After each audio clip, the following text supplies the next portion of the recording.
He was emperor of the largest empire in Europe. And yet, he could not speak. His voice box had been carved open. The tube in his throat leaked blood and pus. His every breath rattled like death.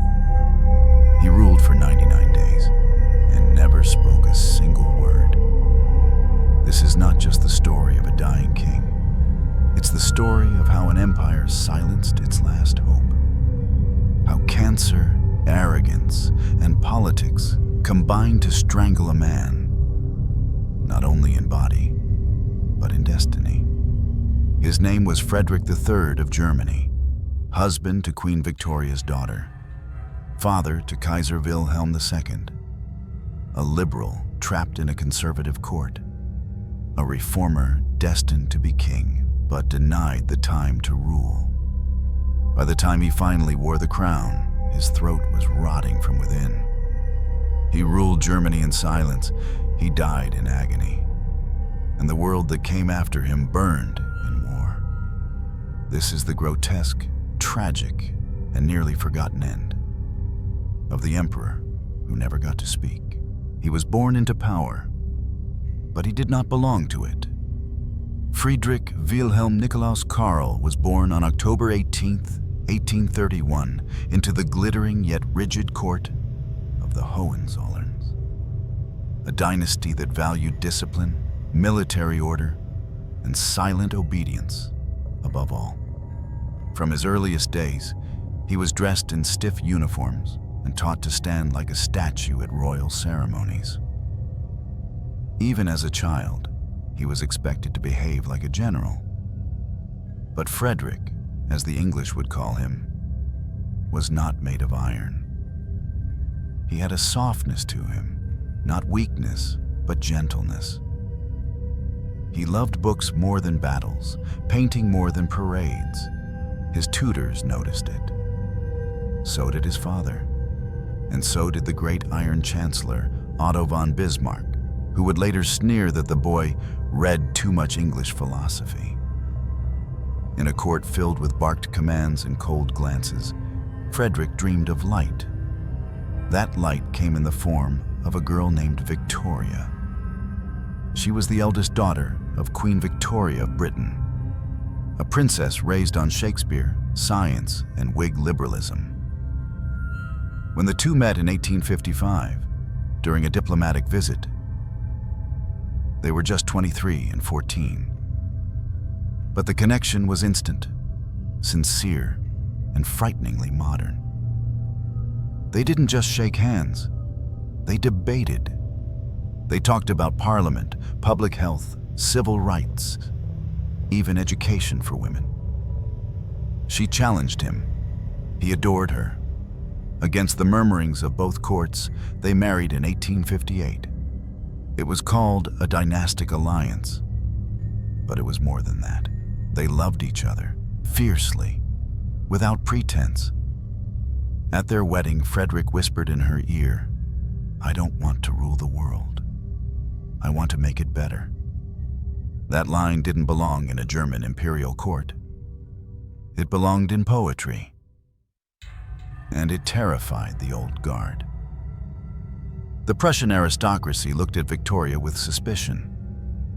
She brought English liberalism, Protestant moralism, and the scent of change. She insisted on breastfeeding her children, a scandal among German royals who hired wet nurses. She walked outdoors, shook hands with commoners, asked about education reform. Whispers called her the English nuisance. But Frederick defended her, always. He read John Stuart Mill by candlelight. He studied constitutional law. He traveled to see poor families in Berlin's slums. A prince among soot and sickness. He believed in a Germany that was not only strong, but just. And yet, as the years passed, the shadow of his father loomed large. Wilhelm III, his father, reigned with the iron will of a Prussian king. He was stern, skeptical of change, and utterly devoted to Bismarck. For nearly half a century, Frederick waited. always the crown prince, never the king. There were moments when it seemed his time would come. In 1878, Wilhelm I survived an assassination attempt. Bullets grazed his face. Frederick was prepared. He gathered advisors, drafted reforms, but the old emperor recovered, and Bismarck made sure the system stayed intact. Even as a crown prince, Frederick's powers were limited. His liberal ideas were mocked in court. His writings were censored. When he proposed a free press and religious tolerance, a general snapped back, "Your Majesty is not a professor." It was a life in waiting, and the waiting grew heavier. But Frederick found solace in his family. He and Victoria had 8 children. He built a home filled with books, laughter, and music. He played the violin, poorly but joyfully. His letters to Victoria were filled with warmth and melancholy. "To live among shadows," he once wrote, "is to forget the feel of the sun." That was the first sign, the writing. His tone grew darker in the 1880s. He spoke less in public. His voice, once strong and clear, grew hoarse. He cleared his throat often, blamed the weather. Victoria noticed. She always noticed. One night in 1886, as they read by the fire, he stopped mid-sentence. No sound came out. His hand went to his throat. A strange silence filled the room. He tried again. His voice cracked like a snapped twig.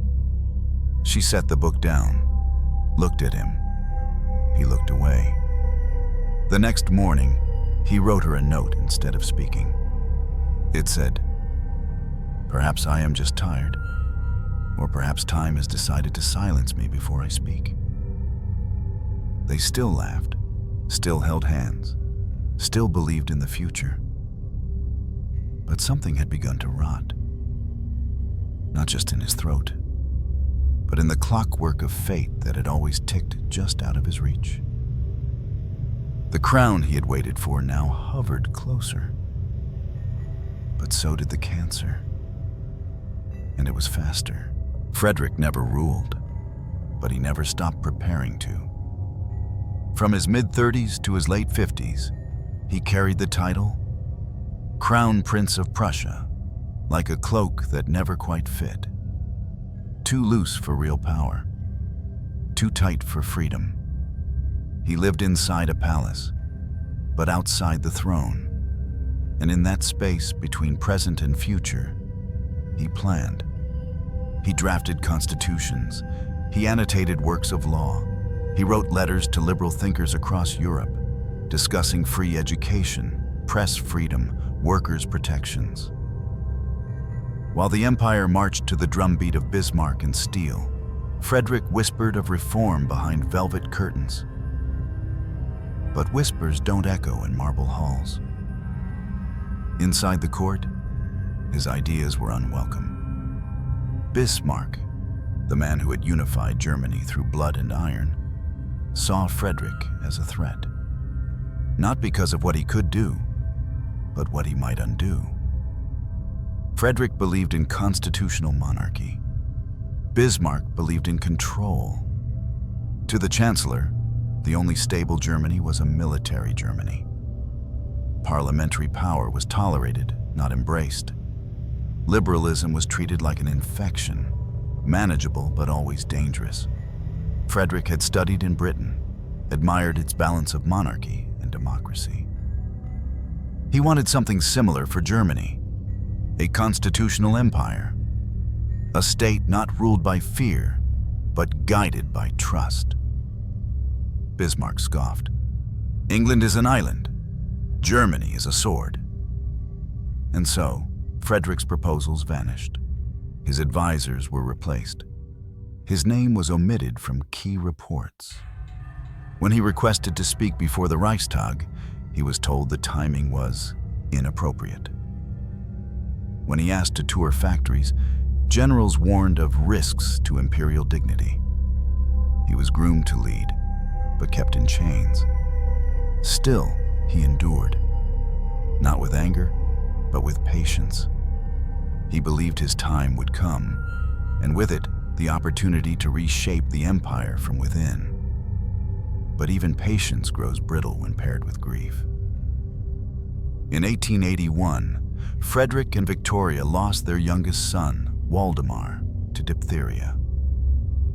He was just 11 years old. The child died gasping for air as Victoria cradled him. Frederick stood by helpless, his knuckles white, his face wet with silent tears. He wrote afterward, "What is power if it cannot stop death?" That same year, Frederick watched with horror as Bismarck passed the anti-socialist laws, policies that crushed worker movements and censored dissent. He objected privately. Publicly, he was forced to nod.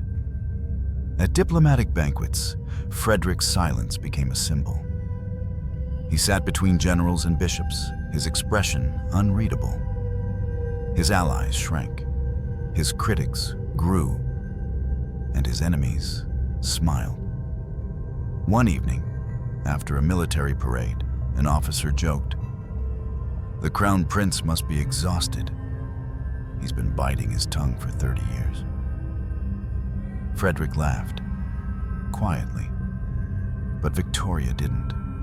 She saw the weight on his shoulders, saw the night terrors, the clenched fists, the migraines that came after court meetings.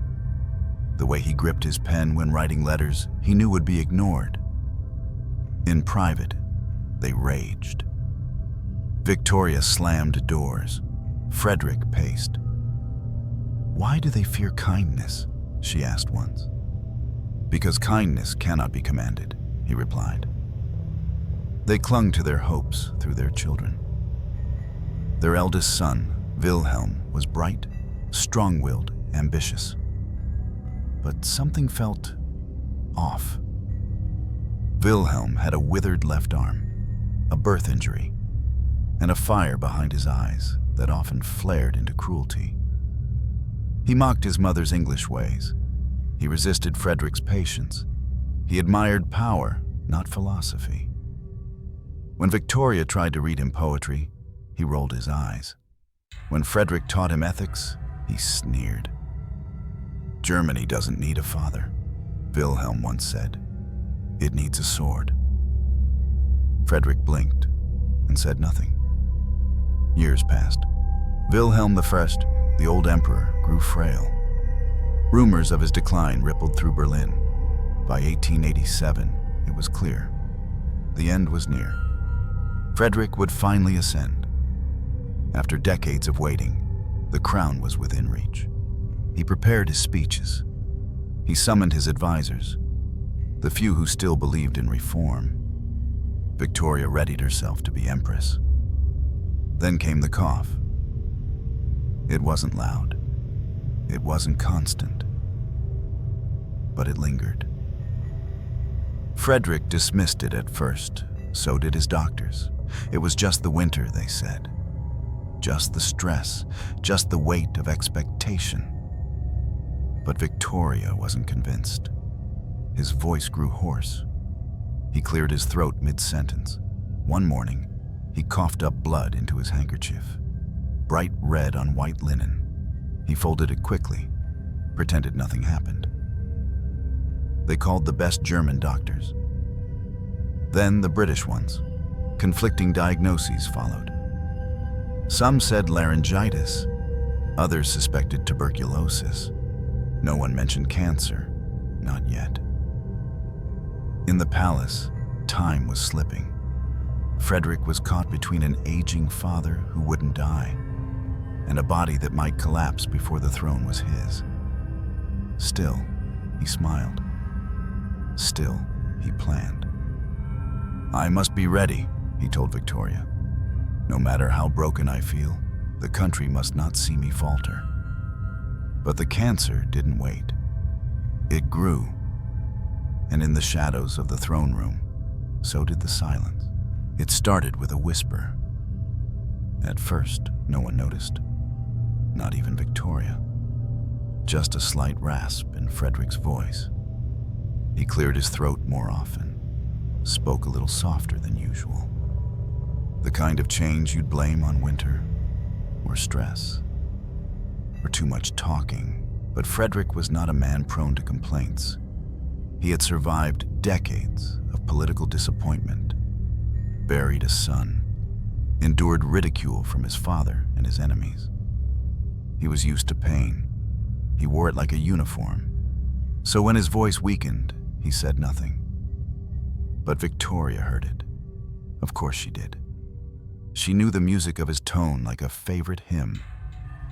And now, one note was missing. It grew worse over the spring of 1887. His voice cracked during dinners. He began to swallow with effort. At first, they joked about it. She teased him, said he was finally becoming quiet after years of long letters. He smiled, but the smile was thin. Then came the cough, dry, persistent. It echoed through the marble halls of the palace like something ancient had awakened. He coughed while reading. He coughed after walking. He coughed in the middle of the night, waking Victoria with sharp, strangled sounds. Still, he waved it off. He had waited decades for the throne. He would not let a cough ruin it. But beneath the skin, something had already taken root. Something malignant. Something that didn't care about patience, ideals, or legacy. A lump had formed on his larynx. The doctors were summoned. German specialists examined his throat and concluded it was chronic laryngitis. Nothing more. Rest would help. Warm drinks, fewer speeches. But Victoria was unconvinced. She asked for British doctors. The Germans were insulted. The court grew tense. A war of opinions broke out, not between armies, but between physicians with egos sharper than scalpels. Dr. Gerhardt, the German expert, insisted surgery was too risky. There is no clear sign of cancer, he said. We must not cause harm where none is needed. Sir Morrell Mackenzie, the British laryngologist, disagreed. He took tissue samples. He sent them to London. The diagnosis came back vague. Suspicious growth. Frederick, caught between national pride and medical fear, did nothing. I cannot afford a scandal, he said softly. They will say I am unfit to reign before I even begin. And so the weeks passed. He coughed. He wrote. He kept up appearances. But in private, the silence grew deeper. He stopped speaking at formal dinners. He wrote notes to his children instead of reading bedtime stories. Victoria found one of those notes left on her desk. My voice no longer obeys me. It is like a rebellious child that refuses to return home. She pressed the note to her chest and said nothing. The political world, meanwhile, watched with cold interest. Wilhelm Murst, Frederick's father, was now 90 years old. He could barely walk. His vision was failing. Ministers whispered about succession, and in that silence, Bismarck acted. He worked to delay the inevitable. As long as Frederick's condition remained uncertain, Bismarck could hold on to power. A sick king was less dangerous than a healthy reformer. Rumors began to spread that Frederick was dying, that he had gone mad, that Victoria was forcing British doctors into German affairs, that the future emperor was already unfit. No one confirmed anything. That made it worse. Then one morning in late October, Frederick woke up with blood on his pillow. Not a drop, a stain. Victoria panicked. But Frederick, pale and calm, whispered, "Do not be afraid. It's just truth, rising from the throat." The doctors reconvened. This time they could no longer deny it. The mass had grown. It pressed against his airway. He struggled to breathe during the simplest activities. A decision had to be made. Operate or wait. But which operation? Dr. Mackenzie favored a tracheotomy, a tube inserted into the throat to bypass the damaged area. It would allow breathing and possibly preserve his voice. But the German doctors pushed back, warning it might make him look weak, pitiful, unfit to lead. They argued, while Frederick bled. For weeks, no decision was reached. Victoria begged them to act. But pride, politics, and protocol clogged the palace like rot in the walls. Then came the collapse. On a cold morning in November 1887, Frederick tried to speak during a council meeting. His lips moved. No sound came out. His hands trembled. He coughed violently and collapsed into Victoria's arms. Blood streamed from his mouth. Everyone froze. Later that night, the tracheotomy was performed. Too late. The cancer had spread. His voice box, once the source of every speech, every dream, was now a nest of decay. They carved a hole in his neck and inserted a breathing tube. Frederick woke with a bandage over his throat and a pain so deep he couldn't scream. He touched his neck and found the metal tube. His eyes filled with tears, not from agony, but from understanding. He would never speak again. He gestured for a pen and paper. His hands shook as he wrote, "If I must rule in silence, let my deeds speak." But deeds are not enough when time is running out. Frederick was now the shadow of an emperor, waiting, gasping, writing in silence. And the empire he was born to guide was preparing for someone louder. His son, Wilhelm. And Wilhelm did not believe in silence. The human voice is born in the throat, but it dies deeper, in the silence that swells behind the eyes. Frederick's throat was now a battlefield. What once carried speeches, laughter, lullabies, had become a tunnel of pain. The tumor had thickened, turning his larynx into soft pulp. The air he drew into his lungs passed through a steel tube lodged between raw flesh. Every breath hissed like steam leaking from a dying machine. He could not speak. He could not swallow. He could barely eat. Nourishment came in the form of bland broths and cold milk, administered through a long silver spoon. Most of it dribbled out. His beard, once groomed with military pride, was stained with spit and blood. His pillow had to be changed 4 times a day, soaked with night sweat and thin pink fluid oozing from his surgical wound. This was not just the death of a man. It was the disintegration of dignity, and Frederick knew it. He communicated now only through notes, scribbled with shaky hands. Sometimes, when he couldn't hold a pen, he tapped on Victoria's palm, slowly.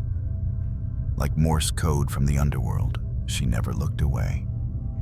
She never left the room. Each morning, she cleaned the opening in his throat with a linen cloth. Each night, she applied ointment to the festering skin. She ordered that no perfumes be used in the chamber. The smell of infection was already unbearable. A sickly sweet rot hung in the air, like meat left too long in the summer sun. The doctors tried to keep it sterile, but medicine in 1887 was still medieval beneath its white coats. They applied carbolic acid and wrapped his neck in gauze, but nothing could stop the decay. The cancer had burrowed into muscle, into nerves, into the bones of his neck. One day, while adjusting the bandage, a nurse recoiled. A fly had laid eggs near the wound, tiny white maggots had begun to wriggle from the edge of the dressing. Frederick didn't flinch. He simply closed his eyes. The disease was winning. But it was slow, methodical, cruel. It stripped him one sense at a time.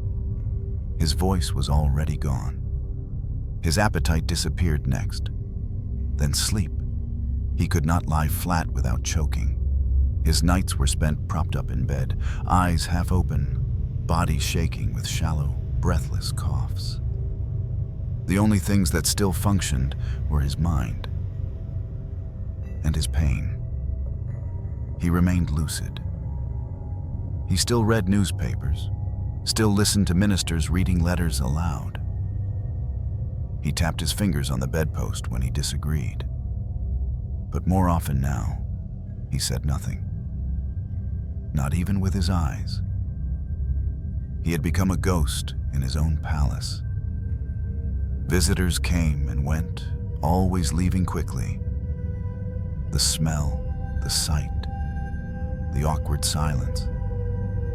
Ministers avoided his room. His son Wilhelm refused to look him in the face. One day, Frederick wrote a message for Wilhelm. A ruler must be human before he is powerful. Wilhelm never replied. Outside, spring had come to Berlin. Lilacs bloomed in palace gardens. Church bells rang. Crowds gathered in the streets to hear updates. But there were no updates. Just silence. And in that silence, something darker grew. Speculation. Pamphlets began circulating. Was the emperor dying? Was Victoria the one truly in charge? Was this the end of the monarchy's strength? Some accused her of poisoning him with English doctors. Others claimed Frederick had gone mad, and that the wound in his throat was punishment from God for sympathizing with democracy. Bismarck said nothing. But he did not stop the rumors. In truth, he didn't need to. Time was doing the work for him. Victoria kept a diary through these months. The pages darken as the days pass. One entry read, "Today his breath smelled of iron, of old blood." I kissed his forehead, and he blinked. Only once. There was no fear in his face, but also no peace. By June, his condition was catastrophic. The wound in his throat had widened into a gash. The edges were blackened. Gangrene had set in. Pus leaked down his chest. A second tracheotomy was attempted. It failed. His lungs filled with fluid. He wheezed with each exhale, sounding like wind through a rusted pipe. And yet, his hands still wrote. Fewer words now. Sometimes just phrases. One note said, "Is this what it means, to die with honor?" Another, "The body rots faster when the soul is already tired." On June 10th, 1888, he awoke at dawn. The light hurt his eyes. He reached for Victoria's hand. He could not squeeze it. He blinked twice, slowly. She leaned in, whispered something to him, a prayer, a song. No one remembers what, because she did not write it down. What she did write, one final line. I kissed his cheek. He was still warm, but not here. Frederick III of Germany, Emperor of 70 million, reformer who never reigned, died in silence. His voice had been buried weeks before his body. He still looked like a king. Even with the flesh sinking beneath his eyes, even with the bandage around his throat, even with the shaking hands and breath like gravel, there were still traces of the man he had once been. The straight posture, the pale blue eyes, the quiet dignity of someone who knew they were dying and yet refused to beg. But inside, the walls were cracking. Frederick III no longer lived in a palace. He lived in a small upper room of the Neues Palais, far from the grand halls where kings ruled and ministers debated. His windows were shut tight. The curtains were rarely drawn. He asked that mirrors be removed. He couldn't bear to look at what was left of himself. He began to write less, not because his hands failed, but because there was nothing left to say. He had tried. Letters to officials, memos to ministers, marginal notes on reports. They stacked up unread. He knew they were being ignored. The empire was already preparing for a new emperor. His son. Wilhelm was no longer a boy hiding behind his mother's skirts. He was 29 now, full of ambition, full of rage, and he hated waiting. He visited his father once. Just once. The room was quiet. Victoria stood at the foot of the bed. Frederick sat upright, propped on 3 pillows, the tracheotomy tube still visible beneath clean linen. Wilhelm approached without smiling. He didn't bow. Frederick reached out a hand, slow, trembling. Wilhelm looked at it, then looked away. No words were exchanged. No note was written. After less than 15 minutes, the crown prince turned and left the room. He never returned. That night, Frederick wrote something unusual in his notebook. Not a reflection, not a political thought, just 5 words. The walls do not speak. Victoria tried to comfort him. She read to him, brought in the children, played soft music. But his eyes stayed distant. He stared at the ceiling for hours. He blinked only when light shifted. He tapped his fingers on the armrest, over and over again. Morse code with no recipient. Sometimes he wrote notes not to her, but to ghosts. Father, if you can see me, I forgive you. Bismarck, I was never your enemy. Waldemar, I hope you didn't suffer. The court doctors whispered about mental fatigue. The newspapers hinted at spiritual deterioration. But Victoria knew better. It wasn't madness. It was isolation, sharp and surgical. He was cut off from the court, from his country, from his past, from his future. A man once destined to lead now couldn't even order his own food without it being filtered through a nurse, a note, a whisper. At night, he refused sleep. He sat up in bed and watched the walls. He believed, or perhaps only hoped, that if he looked long enough, something would answer. That the silence would give way to meaning. But the silence only deepened. One night, he asked Victoria to remove all the books from the room. They talk too much, he wrote, and none of them know what it's like. Another night, he insisted she blow out the candles. The flame hurt his eyes. The darkness was easier. He began to suspect his notes were being read and rewritten. He accused a nurse of altering his thoughts. She hadn't. But he didn't believe her. One afternoon, a servant dropped a tray. The noise startled Frederick. He gasped, then wept. Not from pain, from shame. I should not be afraid of the world I once ruled, he wrote. But he was. The court tried to manage the optics. Only select visitors were allowed in. Photos of Frederick were forbidden. His image was now a national secret. His voice, already gone, became politically inconvenient. Even ministers loyal to him stopped coming. They said it was too painful, that they wanted to remember him as he was. But no one ever remembered what he was, only what he could have been. And that is the cruelest prison of all, to die under the weight of possibility. Victoria noticed his paranoia growing.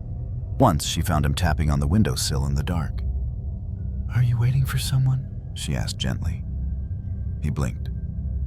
"I thought Maybe Waldemar would return, he wrote. I thought I heard his breath in the walls.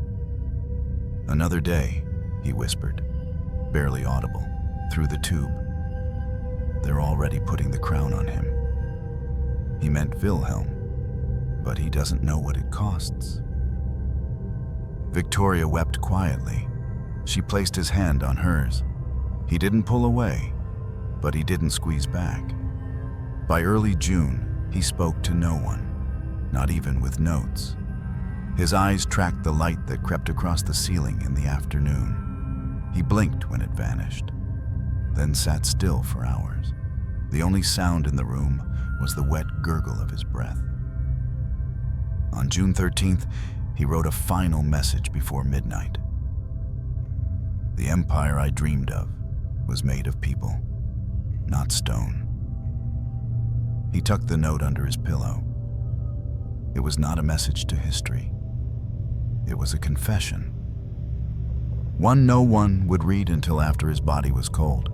He ruled for 99 days, not with speeches, not with decrees, not with parades or banners, but with silence. With ink, with a throat that gurgled blood each time he tried to breathe. By the end, Frederick III was barely a man. He was a body with memories, a relic wrapped in white gauze, wheeled from room to room like a porcelain doll too fragile to hold. His weight had dropped to under 100 pounds. His cheeks were hollow. The skin on his hands was thin and bruised, stretched over bone like parchment. Each finger trembled with the effort of movement. The tube in his throat no longer stayed clean. Pus and mucus leaked constantly. Nurses had to drain it several times a day. Victoria tried to help, but the smell was overpowering. A mix of rotting tissue, rusted metal, and something worse. The scent of something that had been human and no longer was. He could no longer eat. Liquids went straight into his stomach through a rubber tube. Even that made him vomit. His eyes had begun to yellow. His fingernails turned dark blue. And still, he lingered, every morning his lungs filled with fluid. He coughed until his lips turned purple. Sometimes a nurse would have to hold his chest and push down to help the phlegm come up. It wasn't phlegm anymore.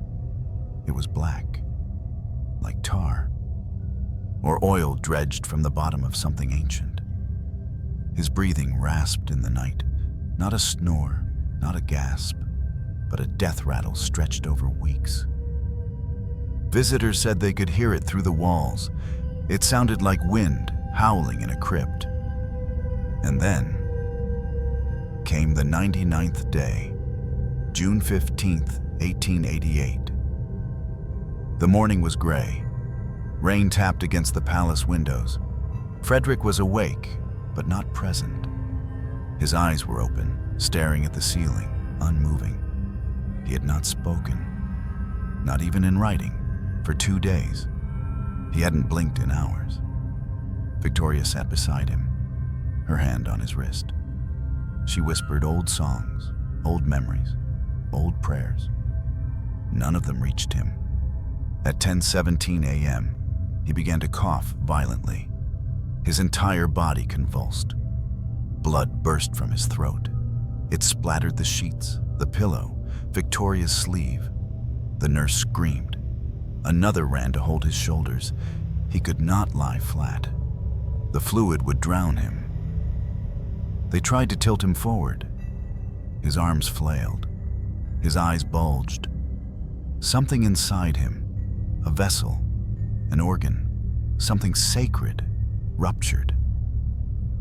His breathing stopped, then started, then stopped again.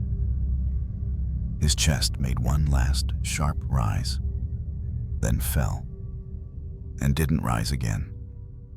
Victoria didn't cry, not yet. She placed a towel gently over his mouth, wiped the blood from his chin, straightened his collar. She touched his hand. It was already cold. No royal proclamation followed. No trumpet, No announcement on the balcony, no public eulogy, just the slow, sterile sound of sheets being changed, curtains being drawn, a doctor signing a certificate, and a woman, once an empress, sitting alone beside a body that no longer held the man she loved. Frederick III, Emperor of Germany and King of Prussia, was dead. He had reigned for 99 days.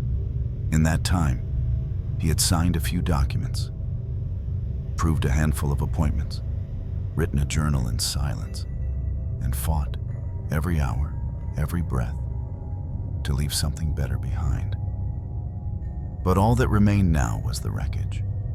His last written words, found on the nightstand, were simple. I wanted peace. That was all. No manifesto, no final instruction, no dramatic farewell, just 3 words, and none of them spoken. Hours later, the undertakers came. They removed the body carefully, slowly.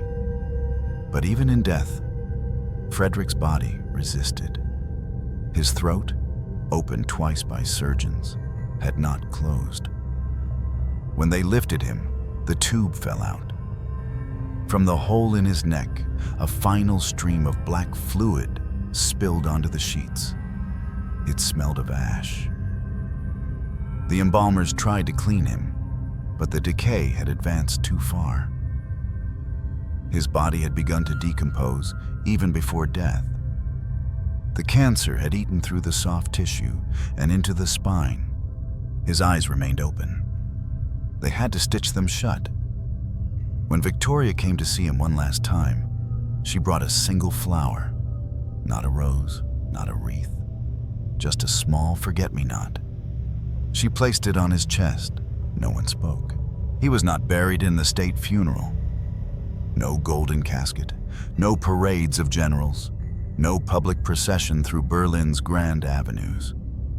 Frederick III was placed in a sealed coffin, his face never shown. They said the cancer had distorted it too much. They said it would frighten the people. They said it was better this way. Victoria followed the casket in silence. Behind her walked his ministers. Few cried. Some wore black. Most wore expressions of political relief. The throne no longer trembled. It was stable again, because the silence had ended, and in its place came thunder. Wilhelm II, the son Frederick had once cradled with hope, now stood tall in his military uniform. 29 years old, eager, impatient, unwilling to wait even one more day. He became emperor the same hour his father died, and he began undoing his legacy before the body was even cold. Within days, Wilhelm dismissed the liberal ministers his father had quietly appointed. He disbanded the advisory council Frederick had hoped would bring Parliament closer to the monarchy. He refused to read the final memos Frederick had written. Then he summoned Otto von Bismarck. The chancellor, who had feared Frederick's ideals, now returned to power with Wilhelm's blessing. For a while. But even Bismarck would prove too cautious for the new emperor. Wilhelm didn't want advisors. He wanted authority, and he took it with a smile. He gave speeches filled with bombast and nationalism. He declared Germany destined for greatness. He expanded the navy, invested in weapons, cultivated an image of the warrior Kaiser, a man of action, muscle, and iron will. The empire changed overnight. Where Frederick had spoken of peace and reform, Wilhelm spoke of glory and blood. Where Frederick dreamed of alliances and compromise, Wilhelm pushed for dominance. He tore down the soft edges his father had tried to build, and the world took notice. In Britain, Queen Victoria was devastated. Her daughter, now the widowed empress, wrote daily, begging for understanding.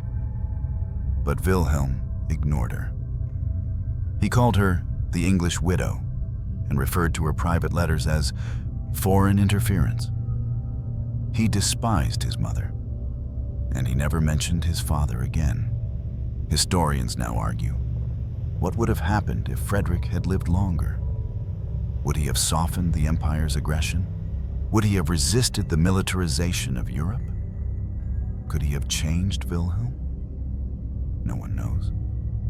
But the absence he left behind was filled with something far more dangerous. And it grew quickly. By 1890, Bismarck was gone, dismissed by Wilhelm, who now saw himself as master of the empire. Under Wilhelm's rule, Germany entered an age of expansion, colonization, and internal suppression. Strikes were crushed, newspapers were censored, political dissenters were jailed. Nationalist propaganda filled the schools. The liberal Germany Frederick had dreamed of became a footnote, an alternate future that never arrived. And then came 1914, the First World War. Germany, isolated and armed to the teeth, plunged into the bloodiest conflict Europe had ever seen. Millions died, cities burned, empires collapsed. And at the center of it, Wilhelm. A man raised by silence, governed by ego, and driven by a need to prove he was not his father. It's easy to blame one man, but history rarely flows from a single point. Still, the irony lingers like a bruise. The one man who might have steered the empire away from war died with a tube in his throat, unable to say a word. Frederick's vision, constitutional monarchy, civil reform, peace through understanding, was buried with him in 1888. And the world paid the price. After the war, Wilhelm fled into exile. The empire crumbled. The Hohenzollerns were dethroned. Berlin was in ruins, and millions of German families wept for sons sent to die in a war their emperor had dreamed into being. In the shadows of those graves, Frederick's ghost lingers, not as a hero, not even as a cautionary tale, but as a question. What if? What if the doctors had acted sooner? What if the cancer had not taken his voice? What if Germany had listened, instead of silencing the only man who wanted to speak for peace? There is no answer, only the silence that followed him, and the noise that came after. He ruled for 99 days. That much history agrees on. But what kind of ruler was he? What kind of Germany might have emerged had he been given more than 3 months? Had his throat not closed before his ideas could speak? For over a century, historians have asked, and they still can't agree. Some call him the lost emperor, a man of peace in an age of steel, a thinker with the rare courage to dream of a gentler monarchy, one that answered not to cannons, but to conscience. To them, Frederick III was not a failure, but a stolen possibility, a light snuffed out before the dawn. They point to his writings, detailed proposals for education reform, universal suffrage, limits on militarism, fair taxation, freedom of the press. They cite his private letters, his speeches as crown prince, his fierce belief that power should serve people, not dominate them. They say, if he had lived, if he had ruled just 1 year longer, history would have taken another road. They imagine a Germany more like Britain, parliamentary, open, restrained. They imagine no Kaiser Wilhelm II, no naval arms race, no poison spreading through the veins of nationalism.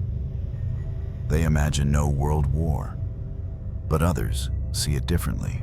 To them, Frederick was naive, an idealist out of place, a philosopher forced into the mold of a soldier.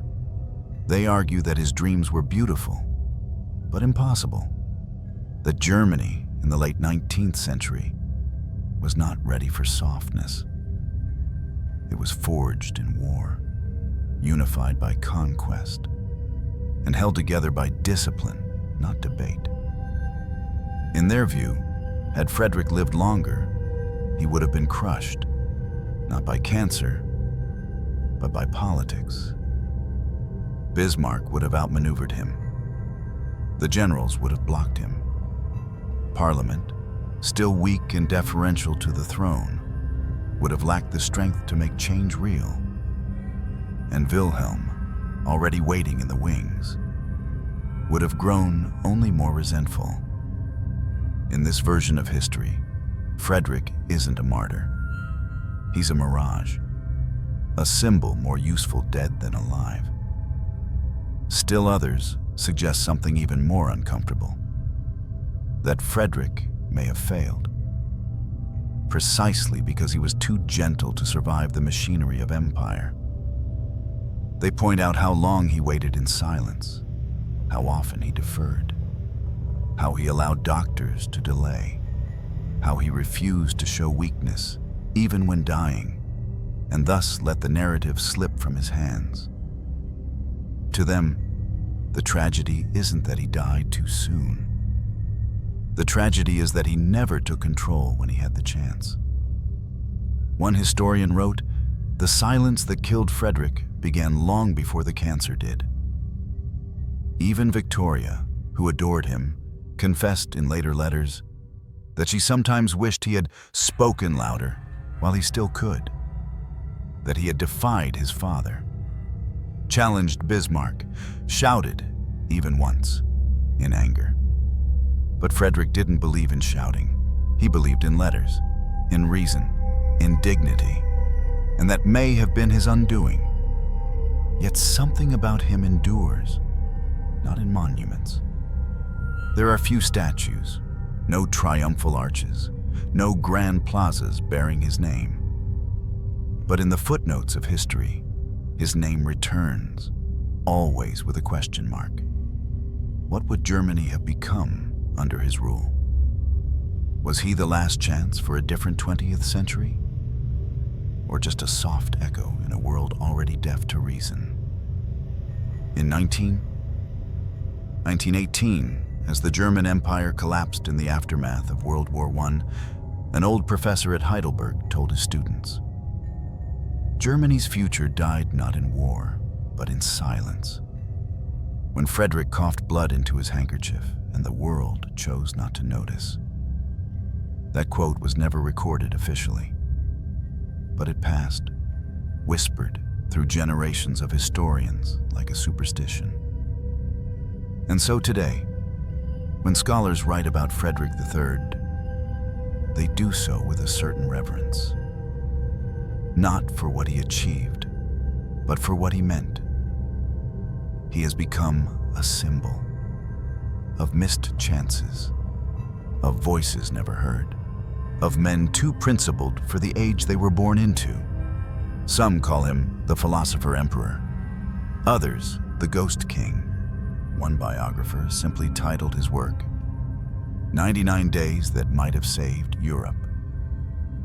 But the truth is simpler and crueler. He was a man with ideas, with love, with ambition, and with cancer. A man who lived beneath the weight of inheritance, silenced by his own body, and buried beneath the roar of a world that had no patience for whispers. If you walk through the mausoleum in Charlottenburg today, you won't find crowds. There are no long lines, no tour guides lingering too long near his name, no bouquets of flowers, just a chill in the air, the kind that wraps around your neck like memory or regret. The room is dim. Marble columns hold up a ceiling that echoes every footstep. The floor creaks under weight, even though the stone is not shifted in a century. And in the center, under a vault of dusted glass, lies a sarcophagus, silent, sealed, and cold. It bears one name, Frederick III, Emperor of Germany, King of Prussia, born 1831, died 1888, reigned 99 days. No inscription of triumph, no carved lion or laurel, no quote chiseled from his many writings, just a name and dates. He lies beside his wife, Victoria. Her sarcophagus rests to the left, slightly closer to the window, where a faded beam of daylight still reaches the stone some mornings. She wrote her own epitaph, but not his. He never dictated one, because he couldn't. No final speech, no dying command, no last sentence etched into history by his own voice. He had wanted to be buried with simplicity, no imperial fanfare. But even that wish was twisted by others. They gave him a crown of laurel anyway. They said it was proper for a German emperor. They never asked what he would have wanted. There is a statue of him in Wuppertal, dressed in uniform, arm raised, face stern, but it looks nothing like him. The features are harder, the jawline sharper. The artist modeled it after photographs taken before his illness, long before the pain had bent his back and hollowed his eyes. It is not a tribute. It is a mask.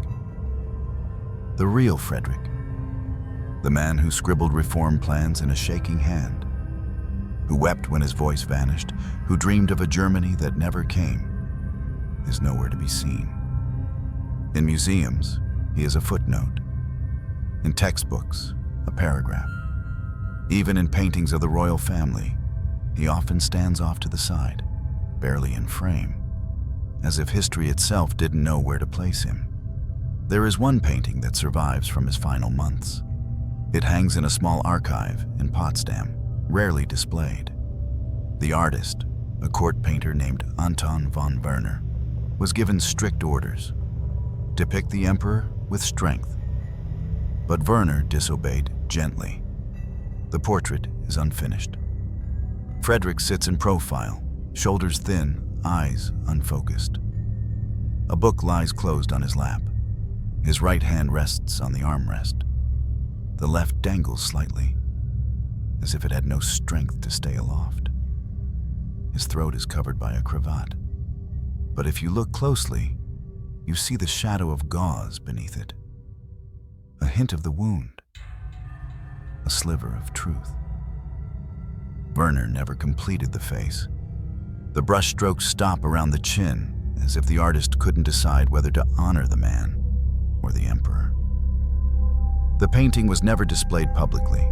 Victoria kept it in her private study, and after her death, it was packed into a crate, stored and forgotten.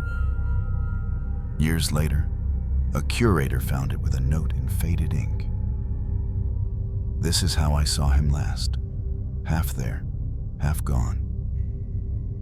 Perhaps that is the most honest depiction of Frederick III, half remembered, half erased.